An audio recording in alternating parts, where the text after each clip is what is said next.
గట్టు రామచంద్రరావు గారిని, ఎర్రా శేషగిరిరావు గారిని, ఎల్ పార్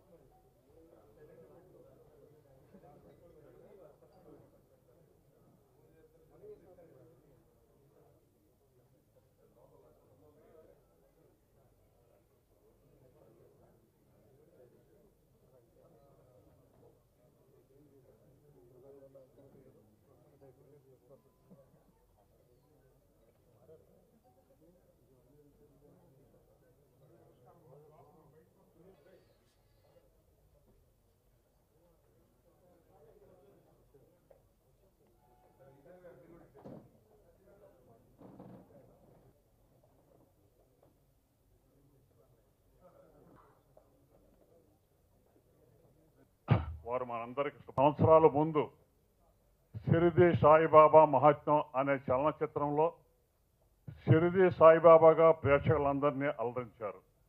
అప్పుడు ఆ చిత్రానికి నిర్మాత గోగినేని ప్రసాద్ ప్రేక్షకుల అభిమానాన్ని సంపాదించుకున్నారు. కబీర్ దాస్, ఆంధ్రకేసరి దశాబ్దాలుగా పరిచయం బాగా. ఆయన కరుణామయుడి పాత్రలో కానీ లేకపోతే సాయిబాబా పాత్రలో కానీ ఆంధ్రదేశ ప్రేక్షకులకే కాకుండా ప్రపంచవ్యాప్తంగా ఎక్కడికి వెళ్ళినా బాగా గుర్తింపు కలిగిన వ్యక్తి. ఈ మధ్య నేను అమెరికా వెళ్ళినప్పుడు ఆయన అమెరికాలో టూర్ చేస్తున్నారు. అక్కడ సాయిబాబాకి ఎంత పేరు ప్రఖ్యాతులు ఉన్నాయో షిరిడి సాయిబాబాకి, ఈయన కూడా అలా గుర్తింపు పొంది అక్కడ అందరి దగ్గర చాలా షోస్ కూడా నిర్వహించాడు ఈ మధ్య అమెరికాలో. అవన్నీ మీరు పేపర్లో అక్కడక్కడ చూసి ఉంటారు. అట్లాంటి వ్యక్తి మరి వాళ్ళ సినిమా రంగంలో మళ్ళీ సినిమా తీయాలని ఆయనకు అభిలాష కలగటం, అది ఏ శక్తి నడిపిస్తుందో తెలియదు కానీ ఈ ప్రయత్నం విజయవంతం అవ్వాలని మనస్ఫూర్తిగా కోరుకుంటున్నాను. ఆయన ఈ ప్రయత్నాన్ని అభినందిస్తున్నాను. మీ సహకారం కూడా ఆయనకి ఎల్లప్పుడూ ఉంటుందని ఆశిస్తున్నాను. ఈ సందర్భంలో మీడియా నేను చాలా కాలం అయింది కలిసి. మీడియా పోకళ్ళు ఈ మధ్య ప్రొడ్యూసర్లు ఏమి రాసిస్తే ఏది రికార్డ్ చేసిస్తే అది చేయడం అలవాటు అయిపోయింది ఈ మధ్య. అది వాస్తవాలో అవాస్తవాలో గమనించకుండా ఏ సినిమానైనా భుజాన వేసుకొని చేయటం అది మంచి పద్ధతి కాదు. మీ పాత్ర కూడా ఉండాలి ఏదన్నా. ఈ మధ్య సినిమా ఇండస్ట్రీలో శతమానం భవతి అనే పిక్చర్కి నేషనల్ అవార్డు వచ్చింది. దానికి తగినంత గుర్తింపు పరిశ్రమ కానీ ఇటు మీడియా కానీ ఇవ్వలేదనేది నా అభిప్రాయం. ఆ సినిమా మేము దశాబ్దాలుగా పోరాడుతున్న నేషనల్ వైజ్ చేస్తున్న దానికి ఒక నేషనల్ అవార్డు ఎప్పుడూ ఆర్ట్ ఫిలిమ్స్ ఏదో బెంగాలీ సినిమాకో ఎక్కడో మలయాళీ సినిమాకో ఇవ్వటం, కమర్షియల్ సినిమాని నెగ్లెక్ట్ చేసుకుండటం. దానికని కుటుంబకర చిత్రంగా ప్రజాదరణ కలిగిన సినిమాకి ఒక అవార్డు పెట్టడం 40 ఏళ్ళుగా వచ్చింది. వచ్చిన తర్వాత ఎప్పుడు హిందీ సినిమాలకే రావటం, సౌత్కి అన్యాయం జరుగుతుందని మేము పోరాటం చేసిన దాని మీద ఇవాళ ఫలితంగా ఒక సినిమాకి వచ్చింది. దానికి తెలుగు ప్రేక్షకులు కానీ తెలుగు సినిమా పరిశ్రమ కానీ మీడియా కానీ దానికి తగ్గ స్థాయి గుర్తింపు ఇవ్వలేదన్నది నా అభిప్రాయం. అలానే మన తెలుగు రచయిత, నాకు పేరు గుర్తు రావట్లా, అతనికి నేషనల్ అవార్డు వచ్చింది. రచయితగా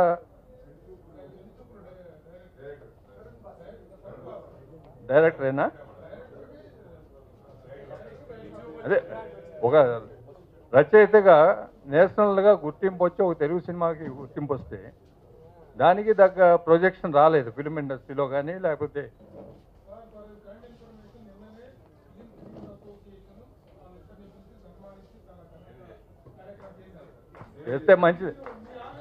చేస్తే మంచిదే కానీ భద్రగా అయినా ఇట్లాంటిది నేషనల్గా గుర్తింపు వచ్చిన వాటికి సరైన గుర్తింపు మీడియాకి నేను సలహా అనుకోండి లేకపోతే నాకున్న అనుబంధంతో అభిప్రాయం అనుకోండి,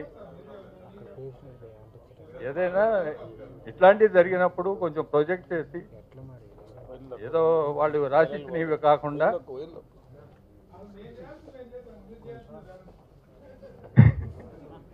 ఈ మధ్య జరుగుతున్నాయి చెప్తున్నారు.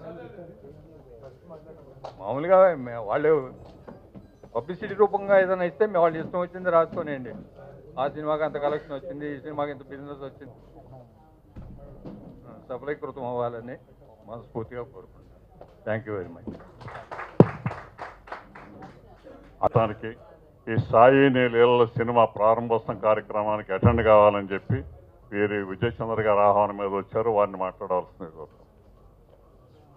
శ్రీ దత్తసాయి మందిర్ శాండ్రమంలో అప్పుడు తను వచ్చినప్పుడు ఒక స్కిట్ చేద్దామని ప్లాన్ చేశారు. మా టెంపుల్లోని డివోటీస్ అందరూ ఉత్సాహంగా వాళ్ళకి ఎలాంటి స్టేజ్ ఎక్స్పీరియన్స్ లేకున్నా కానీ ఒక 2-3 రోజుల్లో విజయ్ చంద్ర గారు వాళ్ళని ప్రిపేర్ చేసి ఒక 20-30 మంది పిల్లల్ని, ఒక 20 మంది అడల్ట్స్, మగవాళ్ళు, ఆడవాళ్ళు అందరినీ ప్రిపేర్ చేసి షో వేయడం జరిగిందండి. అద్భుతంగా వచ్చింది. అది టీవీ కవరేజ్ కూడా వచ్చింది. అయితే మా వాళ్ళు అంతటితో ఆగకుండా ఇంకా ముందుకు వెళ్ళి ఈ మధ్యన ట్రై వ్యాలీ తెలుగు అసోసియేషన్ వాళ్ళు సంక్రాంతి సంబరాలు జరుపుకున్నప్పుడు ఆ సాయి స్కిట్లోని ఒక భాగం వాళ్ళేశారు. మా స్కిట్లోని తాత్య వేసిన యాక్టరు తను సాయిబాబా లాగా, పిల్లలందరూ దైవం పాటకి వాళ్ళు ఫ్లవర్స్ ఇలా చల్లుతూ వాళ్ళకు స్కిట్ వేశారు. అంతగా వాళ్ళకి ఎక్కిపోయింది అనమాట. సో నేను విజయ్ చంద్ర గారిని కోరుకున్నది ఒకటే ఏంటంటే, ఈ సినిమాలో ఒక 2-3 సీన్లు అమెరికాలో కనుక షూట్ చేసి ఈ ఫిలింలో యాడ్ చేయగలిగితే మా వాళ్ళకు కూడా కొంచెం ప్రోత్సాహం ఇచ్చినట్టు ఉంటుంది అని రిక్వెస్ట్ చేస్తున్నాను. థ్యాంక్స్ అండి. అలాగే వేదికను అలంకరించిన గౌరవనీయులు పేరు పేరున్న అందరికీ, నా అన్నలకి, తమ్ముళ్ళకి అందరికీ కూడా నా హృదయపూర్వక నమస్కారాలు. మీడియా వారికి, ప్రెస్ వారికి కూడా నా నమస్కారాలు. ఈరోజు బాబా సాయి నీ లీలలు అనే సినిమా మన విజయ్ చంద్ర గారు, బాబా గారు స్టార్ట్ చేస్తున్నారంటే మాకు చాలా ఆనందంగా ఉంది. అది దిగ్విజయంగా మంచి పేరుతో పూర్తి చేయాలి. తొందరలోనే పూర్తవుతుంది, ప్రజల మధ్యలోకి వస్తుంది. ఆ సినిమా కోట్ల మంది ఆ సినిమాని చూసి హర్షించాలని చెప్పేసి నా కోరిక. ఈరోజు బాబా గారు ఆయన అంత సింపుల్గా కనిపించినా కూడా నిజంగా చెప్పాలంటే ఆయన చాలా పెద్ద, ఆయన గురించి చెప్పాలంటే మాకు నిజంగా ఎన్నో సంవత్సరాల నుంచి నేను కుక్కటపల్లి హౌసింగ్ బోర్డు కాలనీలో బాబా టెంపుల్ కట్టించాము. పెద్ద టెంపులే. మీరు అందరూ కూడా అటు వచ్చినప్పుడు మా బాబా టెంపుల్కి రావాలని కోరుకుంటున్నాను. బాబా గారు రూపంలో, బాబా గారు వేషంలో ప్రతి సంవత్సరం గురు పౌర్ణమికి మన ఈ బాబా గారిని పిలవడం, మేము అక్కడ ఆ రోజు 10-12 వేల మంది జనాలు మాకు గురు పౌర్ణమి రోజునే ఒకరోజు వస్తారు. దాంట్లో ఒక 5,000 మంది అయినా సరే బాబా రూపంలో ఉన్న మన ఈ విజయ్ చంద్ర గారిని ఆయన కాళ్ళమే పడి, అసలు నేను వెళతానమ్మా అంటే కూడా వెళ్ళనివ్వకుండా ఆయన కాళ్ళమే పడిపోయి ఆరతులు ఇస్తూ ఎంతో గౌరవంగా ఆయన నిజంగానో బాబా గారే వచ్చారు ఈ రూపంలో అనుకుంటారు. అలాంటి ఆయన ఈరోజు సినిమా తీస్తున్నారంటే మాకు చాలా సంతోషం. ఇన్ని సంవత్సరాల తర్వాత మళ్ళీ ఆయన సినిమా వస్తున్నందుకు, ఇన్ని సంవత్సరాల తర్వాత ఆయన మళ్ళీ మనం మధ్యలో సినిమా తీస్తూ మళ్ళీ సెకండ్ బాబాగా మళ్ళీ వస్తున్నారు మన మధ్యలోకి అని ఆయన విజయవంతంగా పూర్తి చేస్తారన్న ఆలోచనతో, మీ అందరి సహకారాలతోటి అందరితోటి మంచి జరుగుతుందన్న ఆలోచనతోటి, ఇంకా చెప్పాలంటే బాబా గారి లీలలు ఎన్నో లీలలు ఆయనే నడిపించుకుంటారు, ఆయనే చేస్తారు.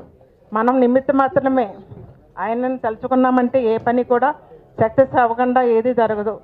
ఆ నమ్మకం అది మాకు ఉన్నది. ఎందుకంటారా, నేను బాబా టెంపుల్ కట్టించి 20 సంవత్సరాలు అయింది. 20 సంవత్సరాల్లోనూ ఆయన లీలలు, ఆయన అద్భుతాలు అన్నీ ఎన్నో, మంచైనా చెడైనా అన్ని రకాలు చవిచూచున్న వాళ్ళం. అట్లాగే ఇన్ని కోట్ల మంది బాబా భక్తులు ఈరోజు మన దేశంలో ఉన్నారంటే ఆయన నిజంగా ఆ బాబా గురించి ఎవరు ఎన్ని రకాలు చెప్పినా సరే మనకి అన్ని రూపాల్లోనూ ఆ బాబా మనల్ని ఎప్పుడూ ఆదుకుంటూనే ఉంటాడు. అలాగే ఈ సినిమా కూడా ఆయన ముందుండి ఆయనే చేయించుకుంటూ మంచి అద్భుతంగా పిక్చర్ తీయించాలి అన్న ఆలోచనతోటి ఆయనే చేయించుకుంటారని నా నమ్మకంతో ఈరోజు మీ అందరూ ఈరోజు నన్ను పిలిచి నన్ను ఈ స్టేజ్ మీద ఈ అవకాశం ఇచ్చినందుకు నేను ధన్యవాదాలు చెప్పుకుంటున్నాను. థ్యాంక్ ఈ సంవత్సరం అక్టోబరు 18కి శ్రీ షిరిడి సాయిబాబా మహాసమాధి చెంది 100 సంవత్సరాలు అవుతుంది. 1985లో నేను అప్పుడు నాకు 22 ఇయర్స్ ఆ సినిమా రాసినప్పుడు వేటూరు గారు విజృంభిస్తున్నారు పాటల్లో. ఆ టైంలో మా గురువు గారు ఆత్రేయ గారితో నేను పట్టుబట్టి రాయించాను. అలాగే ఇళయరాజా గారు మ్యూజిక్ అద్భుతం. తర్వాత ఎన్ని సినిమాలు వచ్చినా మా షిరిడి సాయిబాబా మహత్యమే అలా నిలిచింది. దానికి కారణం మా విజయ్ చంద్ర గారు. ఆయన ఒక బాబాగా చూసినా, యేసుక్రీస్తుగా చూసినా, మరో ఇదిలో చూసినా కానీ ఆ పాత్రలో ఒదిగిపోతారు. ఆ చిన్న వయసులో నాకు మాటలు రాసే అవకాశం అప్పుడు వచ్చింది. మళ్ళీ అదే సినిమాకి అదే హీరోకి మళ్ళీ ఆ సాయి లీలలు అదే ఆథెంటిక్ ఫిల్మ్కే రాసే అవకాశం ఇంకొకసారి రావడం మాత్రం ఖచ్చితంగా అది సాయిబాబా సంకల్పం. విజయ్ చంద్ర గారు నాకు ఇచ్చిన ఒక అద్భుతమైన అవకాశం. దాన్ని 100% నిలబెట్టుకున్నాను. ఫస్ట్ వర్షన్ కూడా ఇచ్చాను. తర్వాత ఇంకా ఏం కావాలన్నా అది చేసిస్తానడం కంటే చేయించేది అంతా కూడా సాయిబాబానే. ఈ మంచి వేషాలు వేసుకుంటూ ఉన్నవాడిని మళ్ళీ నన్ను మాటల వైపు నడిపించిన విజయ్ చంద్ర గారికి, దీనికి ప్రేరణ కారణమైన షిరిడి సాయిబాబాకి నేను ఆజన్మాంతం రుణపడి ఉంటాను. అప్పుడు ఆ చిత్రానికి ఆ చిన్న వయసులోనే నా మాటలకి ఎన్నో అవార్డ్స్ రివార్డ్స్ వచ్చాయి. ఆడియో క్యాసెట్స్ బ్రహ్మాండంగా ముడిపోయి దానికి మించి ఇప్పుడు స్పందన వస్తుంది ఇప్పుడున్న మీడియా, ఇప్పుడున్న దీనికి అని మనసావాచ నమ్ముతున్నాను. నా మిత్రులందరికీ కూడా నమస్కరిస్తూ విజయ్ చంద్ర గారికి మరొక్కసారి థ్యాంక్స్ చెబుతూ, వాళ్ళ సాయిలీలు ఆల్రెడీ స్టార్ట్ అయిపోయినంటాకి నిరసనం ఏమిటంటే, పంజాగుట్ట నుంచి టెంపుల్కి మాకు వాళ్ళ షిరించి దండ వచ్చింది. మా గురువు గారు బసయ్య గారు ఆ దండని తీసుకొచ్చి షిరిడి దండ ఇక్కడికి వచ్చింది. అది అంటే స్టార్ట్ ద బాబా బ్లెస్సింగ్స్. ఇంకంతకన్నా చెప్తాకి ఏం లేదు. Thank you.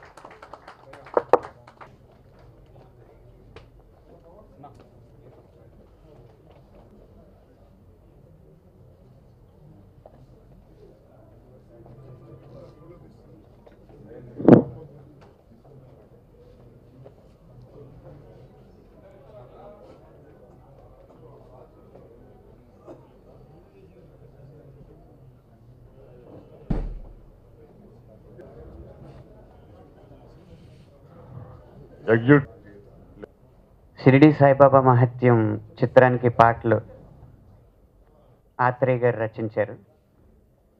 ఆత్రేయ గారు రాసిన ఒకానొక పాట చరణమే ఈరోజు పరిణామాలన్నింటినీ అద్దం కడుతుంది అనేది నా అభిప్రాయం.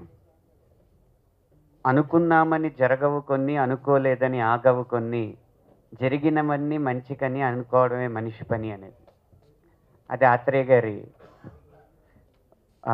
గారు రాసిన పాటలో చరణం. అయితే సాధారణంగా ఒక పాటల రచయితకి అవకాశం ఎలా వస్తుందంటే, మొదటి చిత్రం రాయాలంటేనేమో సదరు పాటల రచయిత దర్శక నిర్మాతల దగ్గరికి వెళ్ళి నేను ఇలా పాటలు రాయగలను, నేను ఇంతకుముందు ఈ పాటలు రాసినని తన పాటలు రాసిన పాటలు వినిపించడం, అవి నచ్చితే దర్శక నిర్మాతలు అవకాశం ఇవ్వడం. లేదా కొన్నాళ్ళు కొన్ని సినిమాలు రాసిన రచయితకైతే అతని ముందు సినిమాల్లో పాటలు విని ఈ పాటలు బాగున్నాయి కాబట్టి అతన్ని పిలిపించండి అని దర్శక నిర్మాతలు ఆదేశించడం. ఈ చిత్రానికి మాత్రం ఈ రెండింటికి భిన్నంగా జరిగింది. నేనే రాయాలని ఆయన పట్టుపట్టారు, కానీ నేను రాసిన ఒక్క పాట ఆయన వినలేదు ఇంతకుముందు. కారణం ఏంటంటే, అది ఆస్తికులకి నాస్తికులకి వేరు వేరు విధాలుగా అర్థమవుతుంది, కానీ ఆయనకు మాత్రం బాబా కనిపించి ఇతనితో బాబా ఆదేశించడం, అనంత శ్రీరామ్తో రాయించు అని ఆయన చెప్పడం, ఆదేశాన్ని ఆయన పాటించడం జరిగింది తప్పితే మా ఇద్దరికి పరిచయం ఉండి కాదు. అలాగే నేను కూడా నమ్మేది పాట రాసే చెయ్యి కలం ఈ రెండు టూల్స్, ఇన్స్ట్రుమెంట్స్ లాంటివి మాత్రమే, కానీ దానిలోకి రావాల్సిన జ్ఞానం భావం అంతా కూడా శిరా రూపంలో పైనుంచి అందుతుందని నేను ఎప్పుడూ భావిస్తూ ఉంటాను. అందువల్ల ఈ చిన్న వయసులో 32 సంవత్సరాల వయసులో ఆధ్యాత్మిక చిత్రానికి పాటలు రాయడానికి నేను అర్హుణ్ణా కాదా అన్న ప్రశ్న వేసుకున్నా కూడా రాసేది నేను కాదు కాబట్టి ఎవరైతే నేను అర్హుణ్ణని భావించారో వారే రాయించుకుంటారన్న ఉద్దేశంతో అంగీకరించడం జరిగింది.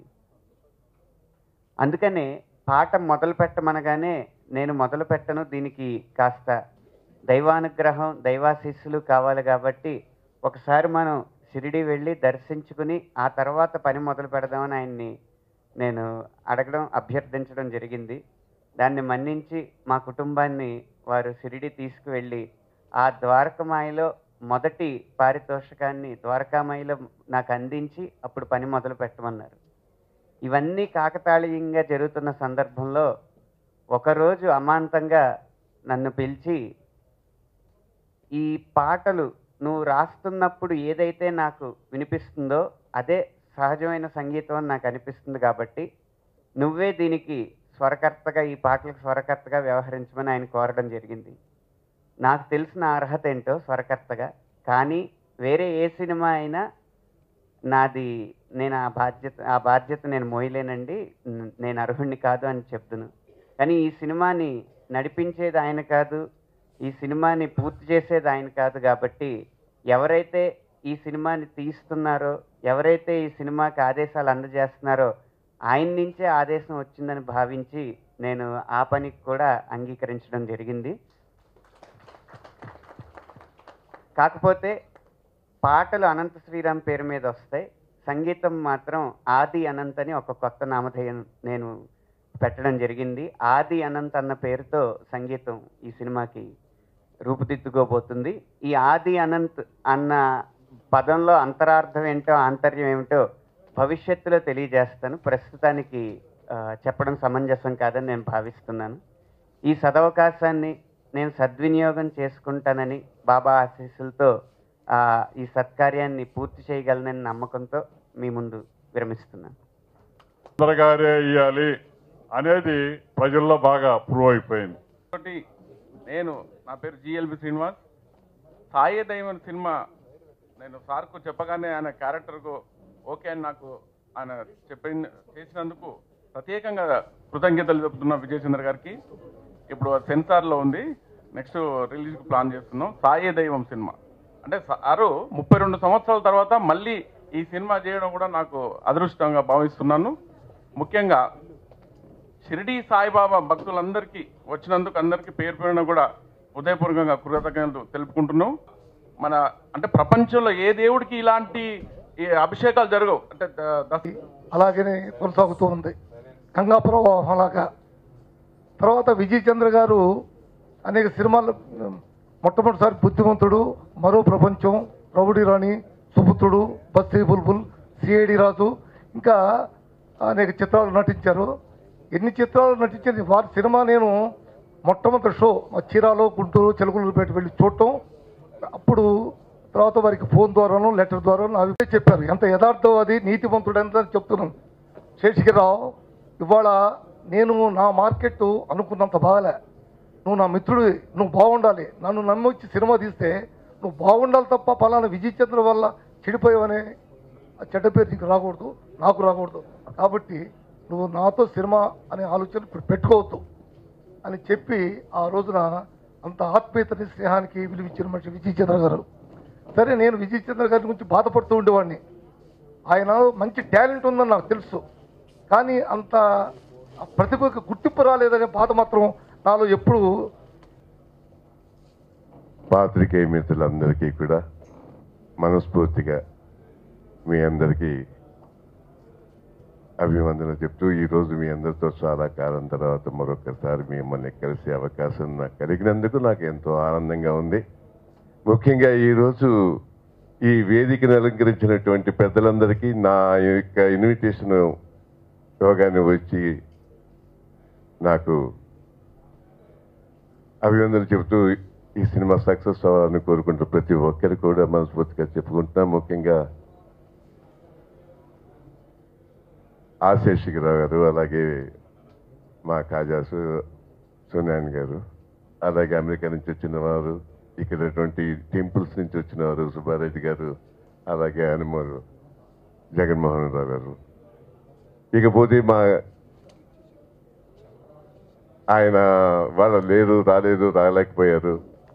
మన పంజాగుట్ట టెంపుల్ నుంచి నాకు డైరెక్ట్గా షిరిడి నుంచి దండ తీసుకొచ్చి నాకు ఇచ్చినందుకు వారికి కూడా కృతజ్ఞతలు చెప్పుకుంటూ మొత్తం ప్రతి ఒక్కరికి కూడా అందరికీ పేరు పేరున కృతజ్ఞతలు చెప్పుకుంటూ ఇకపోతే అసలు ఈ సాయి నీ లీలలు దీని గురించి చెప్పాలి. మొట్టమొదటిసారిగా అసలు ఒక 8 నెలల క్రితం వరకు నాకు ఈ ఆలోచన లేదు. 8 నెలల క్రితం సడన్గా ఒక రోజుని బాబా గారితో నాకేంటంటే కరుణామయుడిలో యాక్ట్ చేస్తున్న రోజుల్లోనే ఆ క్రీస్తుతో మాట్లాడుకోవటం, ఆయన నాతో మాటలు వింటూ నా మాటలు వింటూ ఆయన నాతో మాటలు చెప్పడం ఇలాంటివి అలవాటు పడ్డవాడిని. ఆ తర్వాత కాలంలో షిరిడి సాయిబాబాతో కూడా అలాగే నేను మాట్లాడుకోవటం, ఆయన నాతో మాట్లాడటం ఇలాంటివి జరుగుతూ ఉండేవి. కాబట్టి ఓసారి నీకు వచ్చి నీకు బాధ్యత చెప్తున్నాను అన్నారు. ఏంటి బాబా, ఇంతకాలానికి నేను గుర్తొచ్చినట్టున్నాను, ఈ సందర్భంలో ఏదో బాధ్యత అంటున్నారు, ఏమిటి చెప్తున్నారు, ఏం సంగతి, అయినా ఈ ఏజ్లో ఏంటి బాధ్యతలున్నా అని అడిగా. అంటే ఏం లేదు, అయినా బాబా నాకు తెలియక అడుగుతాను, ఆ రోజు నేను ఆ సినిమా యాక్ట్ చేస్తున్నప్పుడు మొట్టమొదటిసారిగా 31 సంవత్సరాల క్రితం నేను అక్కడికి వచ్చాను. 20 నిమిషాలు నిలబడి మిమ్మల్ని చూస్తూనే ఉన్నాను. నేను మీ ముక్కును చూసి ఈ ముక్కు నాకు ఎలా వస్తుందని ఆలోచిస్తూనే ఉన్నాను. ఆ తర్వాత మళ్ళీ 30 సంవత్సరాల తర్వాత నేను ఎన్నోసార్లు షిరిడి రావాలని నా ప్రయత్నం చేస్తున్నా, ఎంతో మందితో కలిసి రావాలనుకున్నా కూడా రాలేకపోయాను. ఈనాడు ఇన్ని సంవత్సరాల తర్వాత నేను మీకు జ్ఞాపకం వచ్చానా, ఇప్పుడు రమ్మని పిలుస్తున్నారు అప్పుడు అని ఆయన బాబా గారిని నేను అడిగితే ఆయన నాతో అన్న మాటలు ఏంటంటే, విజయ్ చందర్ 31 సంవత్సరాల క్రితం నీ అవసరం నాకు వచ్చింది, అందుకే నిన్ను పిలిచాను, నువ్వు వచ్చావు, ఆ పాత్ర నువ్వు పోషించావు, ఆ తర్వాత నాకు నీ అవసరం కనపడలేదు, ఇప్పుడు మళ్ళీ నీ అవసరం నాకు వచ్చింది, అందుకే నేను పిలుస్తున్నాను రా అన్నారు. ఆ విధంగా నేను ఆయన పిలిచే బాబా నేను ఈ వయసులో చేయగలిగే శక్తి నాకు ఉందంటావా, ఇంత వయసు వచ్చి 32 సంవత్సరాలు అయిపోయింది కదా అంటే కూడా నువ్వు చేస్తావని నమ్మకం నాకుంది కదా, నీకెందుకు ఆ నమ్మకం ఉండవలసిన అవసరం నీకు లేదు, నాకుంది ఈ బాధ్యత అని చెప్తుంటే ఒప్పుకోవటం జరిగింది. ఒప్పుకుంటూనే ఈ సినిమా ఎలా తీయాలా ఏం చేయాలంటూ రకరకాలుగా ఆలోచిస్తూ ఉంటూ ఎక్కడో మొదలుపెట్టేవాడిని, ఎవరెవరో గురించో ఆలోచించేవాడిని. పలానా వారు మ్యూజిక్ డైరెక్షన్ అవుతే బాగుంటుంది, పలానా వారు మాటలు అవుతే బాగుంటుంది, ఇలాగ అనుకుని ప్రతి వారి గురించి రకరకాలుగా నేను ఆలోచిస్తుంటే నా ఆలోచనకు తగ్గట్టుగా ఒక్కటి కూడా ఆయన నెరవేర్చట్లే. నేను అనుకున్న వారి పేర్లన్నీ వేరు. సడన్గా నాకు ఓ రోజు మొట్టమొదటిసారి నాకేంటంటే మధు, అప్పుడు మాటలు రాసినటువంటి మధు గారు, ఆ రోజు నేను బాబాగా మొట్టమొదటిసారిగా యాక్ట్ చేసిన రోజులు వేసినటువంటి మధు గారి పేరు సడన్గా నాకు వచ్చింది. అదేంటి బాబా, నేను ఇప్పుడు మధు గురించి ఆలోచించట్లేదు, అసలు ఆయన గురించి ఎక్కడున్నాడో ఏం చేస్తున్నాడో కూడా నాకు తెలియదు, ఇప్పుడు ఆయన పేరు చెప్తున్నారంటే నేను ఇంకా రకరకాలుగా అనుకున్నానంటే కాదు, మధుయే దీనికి రాయాలి అన్నారు. అలాగా తోటపల్లి మధు దీనికి రావడం జరిగింది. ఇకపోతే మాటల గురించి బ్రహ్మాండంగా అప్పుడే 2 నెల 15 రోజుల నుంచి మాటలు రాస్తూ ఒక వెర్షన్ అయిపోయింది, సెకండ్ వెర్షన్ కూడా పూర్తిగా దగ్గర పడుతుంది. ఈలోపు నేను పాటలు ఎవరు రాయాలి అనుకుని నేను రకరకాలుగా 5 పేర్లు మహత్తరమైనటువంటి మంచి పేరు తీసుకున్న వాళ్ళు, వీరు రాయాలి, వీరు రాస్తే బాగుంటుంది, వాళ్ళు రాస్తే బాగుంటుంది అనుకుంటూ ఉండగా ఇది యథార్థంగా నాకేంటంటే ఆయన ఎవరో తెలీదు, ఆయన పాట కూడా ఒక్కసారి బాబు అనంత శ్రీరామ్ ఆయన పేరు విన్నాను తప్ప ఆయన పాట కూడా నేను వినలే. ఈయన పలానా ఆయన రాస్తాడు అని విన్నానే తప్ప ఏ పాట రాశాడు అని నాకు తెలియదు. అలాంటి సమయంలో బాబా గారు అనంత శ్రీరామ్ పేరు రాయటం చెప్పటం, వెంటనే నేను కాంటాక్ట్ చేసి ఆయన అడిగేటప్పటికీ తప్పకుండా చేస్తా అన్నారు. ఇలా అయిపోయిన తర్వాత రకరకాలుగా ఎంతో మంది పేర్లు ఆలోచించాయి, ఏది మ్యూజిక్ డైరెక్షన్ ఎవరా అని. ఎందుకంటే ఈ సాయిబాబా నీ లీలలు అనే సినిమాలో ముఖ్యంగా మేము చేయబోయేది, మేము చేద్దాం అనుకున్నది, దాంట్లో ఏం చూపెట్టాలనుకున్నది ఏమిటంటే ఒకటి. ఆ రోజు ఆ సాయిబాబా జీవిత చరిత్రలో మేము చూపెట్టింది ఏంటంటే ఆయన జీవితం ఏమిటి, ఎందుకు వచ్చారు, ఎలా వచ్చారు, ఏం చేశారు అని చెప్పాం. కానీ అసలు ఆయన పుస్తకాలు చదువుతుంటే, బాబా గురించి చదువుతుంటే ఒక్కొక్కటి కూడా 1, 2, 3 వేల మహత్తరమైనటువంటి ఆయన అద్భుతాలు లీలలు చూస్తుంటే ఖచ్చితంగా ఈరోజు ఆ లీలలు కానీ, ఆయన ఆలోచనలు కానీ, ఆయన మాటలకి అర్థాలు, పరమార్థాలు, నిగూఢ రహస్యాలు, వాటి వెనక ఉన్నటువంటి తాత్పర్యాలు ఇవన్నీ కూడా ఒక అనంతంలా నాకు కనబడటం. ఆ అనంతం నుంచి వచ్చిన పేరు ఈ అనంత శ్రీరాము పాటలు రాయాలన్నది ఆయన నాకు కలిగించినటువంటి ఆ అనంతం అని ఆయన అనుకుంటుంటే ఈయన పేరు అక్కడ వచ్చింది. ఆ వచ్చిన తర్వాత మరి అనంత శ్రీరాముకి మాటలని చెప్తే నేను చూసా, బాబు ఇలాగా ఆయన ఏమనుకుంటున్నారంటే ఆయన పాటలు విన్నానని. నేను ఇంతవరకు ఆయన ఒక్క పాట కూడా నేను వినలే. ఆయన రాసిన పాట ఇదని కూడా నాకు తెలియదు. తక్కిన వాళ్ళందరూ చాలా పెద్ద మ్యూజిక్ పాటలు రచయితలు, వాళ్ళందరూ రాసినవి తెలుసు. నా పాటల్లో, నా సినిమాలో పాటలు వాళ్ళు రాసినవి ఎన్నో ఉన్నాయి, అవి తెలుసు. కానీ ఆ తర్వాత మ్యూజిక్ డైరెక్టర్ గురించి నేను ఎక్కడ ఆలోచించానో, ఎవరెవరి పేర్లు ఆలోచించానో చెప్తే కూడా ఆశ్చర్యపోతారు. అలాంటి పేర్లన్నీ ఆలోచిస్తుంటే సరిగ్గా వారం రోజుల క్రితం నాకు ఒక ఇది వచ్చి, ఈ పాటలు ఎవరైతే రాస్తున్నారు అంతర్యం చేస్తే మ్యూజిక్ కూడా స్వరకల్పన కూడా చేయాలని నాకు ఆదేశం వచ్చింది.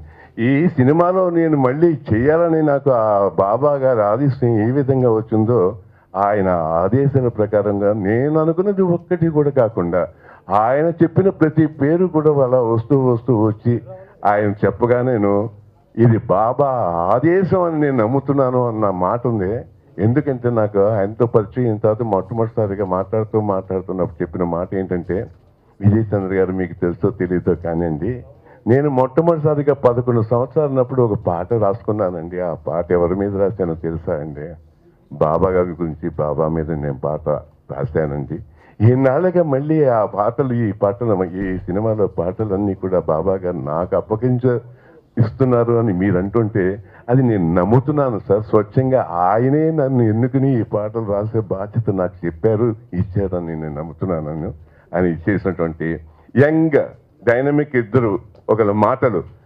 వీరు బొమ్మలు వేస్తూ నా ఇన్విటేషన్ కార్డులోను కింద మామూలుగా పేర్లు రాస్తారు.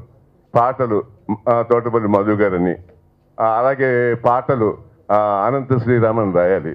అక్కడ చూస్తే అక్కడ ఖాళీ కనబడింది. అప్పుడు నేను దాని కింద రాశాను అనమాట, తోటపల్లి మధు గారి కింద మాటలు, అలాగే అనంత శ్రీరామ్ ఆయన స్టిల్ కింద పాటలు అని రాసుకున్నా. ఈ సినిమా ముఖ్యంగా ఈ ఇద్దరు చాలా ముఖ్యం అన్నది నాకు బాగా తెలుసు. ఎందుకంటే బాబా గారి నుంచి మాటలు, ఆయన మాటలు కావాలా, ఆ పాటలు కావాలా. ఇద్దరు హీరోలు ఇక్కడ ఉన్నారు అని చెప్పుకోవడానికి గర్వంగా ఉంది నాకు. ఎందుకంటే యంగ్ జనరేషన్ హీరోలు ఇద్దరు ఉన్నారంటే చాలు. వీరిద్దరు చేత రేపు ఈ సినిమా బాబా గారు ఆయన వాళ్ళ చేత ఏం దాయిస్తాడో, ఏం పలికిస్తాడో, ఎలాగా అసలు ఇది మలుపులు తిరుగుతుందో ఒక్కటే చెప్పారు. మీరు పాటలన్నీ చేసి రాసిన తర్వాత మాటలన్నీ కూడా 2-3 సార్లు అయినా వర్షన్లు అన్నీ రాసేసిన తర్వాత ఫైనలైజ్ అయిన తర్వాత అప్పుడే ఆర్టిస్టులను సెలెక్ట్ చేసుకోవటం కానీ తక్కినవన్నీ చేయమని మా బాబా గారు చెప్పారు. అంతవరకు మీరు మాత్రం మీ యొక్క శక్తి, యుక్తి అన్నీ కూడా దీని మీద ప్రయోగించండి ఒక బాబా గారికి. ఎందుకంటే బాబా గారు 30 సంవత్సరాల నన్ను మళ్ళీ పిలిచి నాకు ఈ బాధ్యత అప్పచెప్పారు అంటే ఆయనకి ఏదో ఆలోచన ఉండే ఉంటుంది. ఆ ఆలోచన నాకు తెలిసింది ఏంటంటే, ఈ సినిమా ఒక్క తెలుగులోనే కాకుండా ఇండియాలో ఉన్నటువంటి అన్ని భాషల్లోనే కాకుండా, ఎలాగైతే బుద్ధుడు ఏ విధంగా అయితే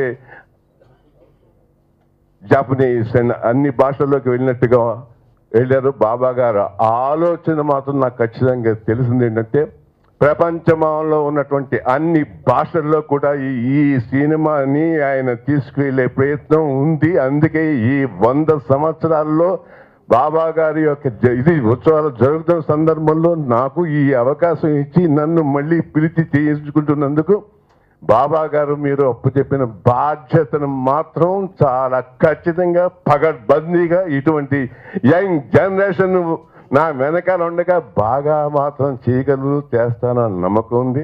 ఇక వేషం వేయటం కోసం ఈ రోజే చెప్తున్నా, మీరు నన్ను ఏ విధంగా నడిపిస్తారో ఆ విధంగా నడిచి మళ్ళీ మీ యొక్క రూపాన్ని ప్రజల్లోకి, కొత్త జనరేషన్, యంగ్ జనరేషన్లోకి తీసుకువెళ్తా, మీ మాటలు తీసుకెళ్తా, మీ ఆలోచనలు తీసుకెళ్తా.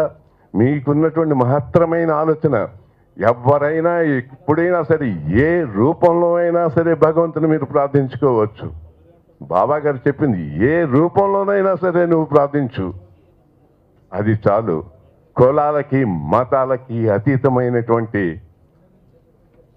సమస్త మానవుల మధ్యన ప్రేమ సామ్రాజ్యం సృష్టించబడాలి అన్నది ఆయన తపన, కోరిక, ఆవేదన.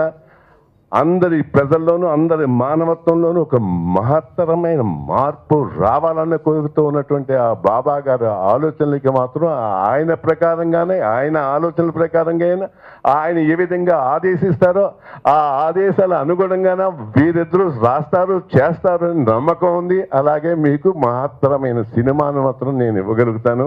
ఈ రోజు ఇక్కడికి వచ్చినటువంటి మహానుభావులు గట్టి రామచంద్ర గారు వచ్చారు, అలాగే పెద్దలు వచ్చారు. అందరికీ కూడా మీ అందరికీ మరొకసారి థ్యాంక్స్ చెప్పుకుంటూ లేదు. ఇప్పుడు మీరు తప్ప ఒక చిన్న బహుమానం, చిన్నదండి. చాలా థ్యాంక్స్. మీ ఆశీస్సులు మాకు ఎప్పుడు ఉండాలని కోరుకుంటూ అలాగే మీదుగా వారికి ఇవ్వండి. ఇవాళ సినిమా ఫంక్షన్ అంటే మా సినిమాని ఆశీర్వదించండి అని పిలుస్తారు ఎవరైనా, కానీ బాబా సినిమాని ఆశీర్వదించే ధైర్యం ఎవరు చేయరేమో. ఎందుకంటే ఆయన ఆశీస్సులే పొందాలని కోరుకుంటారు కాబట్టి ప్రధానంగా ఇక్కడికి వచ్చిన నేను కూడా బాబా ఆశీస్సులు పొందుదామని వచ్చాను తప్ప మరొకటి కాదు. ఏదైనా విజయ్ చంద్ర గారికి ఒక ప్రత్యేకమైన ఆడియన్స్ ఉన్నది. నేను చాలా పబ్లిక్ మీటింగ్లలో వాళ్ళు చూసినప్పుడు చూసేవాళ్ళము. ఒక తరమైన ఒక రకమైన ఆరాధ్య దైవంగా ఆయన్ని పూజిస్తూ ఉంటారు. అంటే రాముడు, కృష్ణుడు అనగానే రామారావుని ఎట్లా పూజిస్తారు, నేటి తరం దేవతలుగా ఇవాళ బాబా అన్న, ఈ ప్రభు అన్న విజయ్ చంద్ర గారి రూపంలోనే చూసుకోవడం ప్రజలు అలవాటుగా పడ్డారు. ఆయన దారిముడి పోగానే బాబా బాబా అని వచ్చి ఆశీర్వాదం పొందుతూ ఉంటే మేము ఆశ్చర్యపోయాం. నేను ఇక్కడ ఒక ప్రకాశం జిల్లాలో చూశాను, అట్లాగే రంగారెడ్డి జిల్లాలో చూశాను. ఆయన కనపడగానే చాలామంది రోడ్డెమ్మడి పోయేటోళ్ళు రావడం, ఆశీర్వాదం పొందటం, ఆయన ఆశీర్వదిస్తే ఒక రకమైన తృప్తిగా వెళ్ళిపోవడం చూసినప్పుడు బాబాకున్న ఆ ప్రత్యేకతని విజయ్ చంద్ర గారి రూపంలో ప్రజల్లోకి వెళ్తుంది అనే దాన్ని మనం అందరం నమ్మాం. ఇప్పుడు చేయడం కరెక్ట్ అండి. మీరు 100% ఇది సంచలన విజయం సాధిస్తుందంటే వెన్నగానే అన్ని భాషల్లో కూడా చేస్తున్నాను, ఇంకా సూపర్ అని చెప్పారనమాట. సో ఇంత మంచి సినిమాలో టీంలో నేను కూడా ఉన్నందుకు గర్వంగా ఫీల్ అవుతున్నాను. సో డెఫినెట్గా ఇది ఆల్ లాంగ్వేజ్లో 100 days సినిమా అవుతుంది. Good afternoon.